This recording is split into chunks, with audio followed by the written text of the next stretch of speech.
Well, starting next month, the National Suicide and Crisis Lifeline will be discontinuing its specialized support services for LGBTQ plus youth because of funding cuts by the Trump administration. This is just one of the critical services provided by the Trevor Project. We're joined live now by Jaymes Black, the CEO of the Trevor Project. Thank you so much for being here.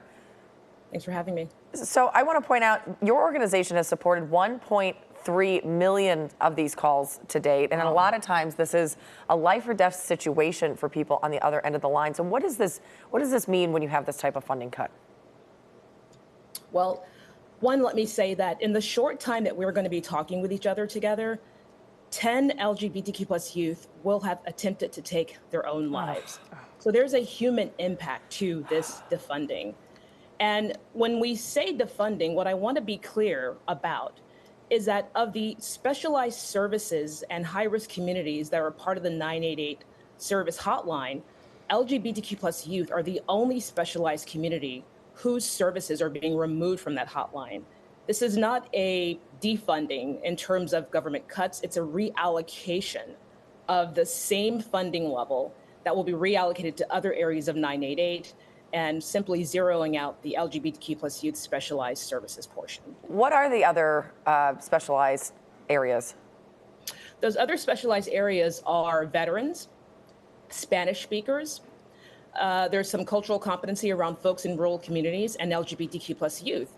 And look, when President Trump signed the legislation that paved the way to 988 LGBTQ plus youth specialized services, HHS was directed to develop specialized strategies for high-risk communities. The communities that I just mentioned to you, veterans, Spanish speakers, folks in rural communities, and LGBTQ plus youth, because we know that there are higher suicide rates in these populations and they needed tailored interventions. Yeah, and of course we've been having so many important conversations around this community because it is Pride Month. Many feel that this decision is politically charged. How do you respond to that criticism that this move isn't just harmful, it's also sending a message to the community? It's sending, well, what I just mentioned, right? The LGBTQ plus youth hotline, in terms of the 988 services, is the only one that's being removed right now. And we're sending a clear message to our youth, and we hear it from our youth on the lines. And the message that we're sending to them is that your lives are not as important. Your lives do not matter.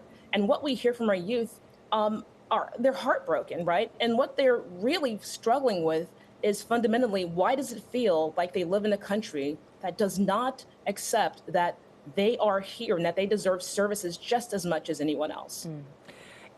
I was speaking to you just before we went live here on air. One of the things I'm seeing pop up on social media, because people are concerned about this, is they're sharing a number from Canada that the Canadians have now opened up a toll-free line for people to be able to call to access these services. I've now seen that it may be a hoax. We're not quite sure. You're saying, though, that the Trevor Project will continue 24/7 services independently. So what will everything look like after July 17th?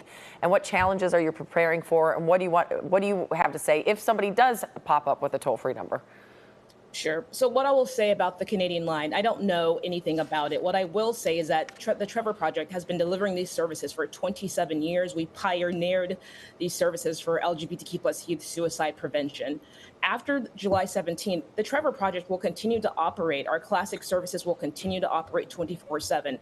But what the administration is effectively doing is that they've decreased our ability to maximize our impact for this community. So it's going to be difficult to try to serve the number of youth, the 1.3 million that you just mentioned over the inception, since the inception of 988. It's going to be incredibly difficult. So they've really effectively decreased our ability to effectively serve a community. Being a part of the 988 network allowed us to double our impact. And now that service or that impact, that ability is being hindered. Yeah. What is the number then that you will tell people in the LGBT plus community who would have called 988 for that special service to call now? What I'll tell folks is to go to trevorproject.org, because not only do we have our 800 number, we have a text and we have a chat option, and they can actually access all of those from our website. Jaymes, thank you so much for being here. We'll make sure we get that on our website as well. Thank you so much for having me. Yeah.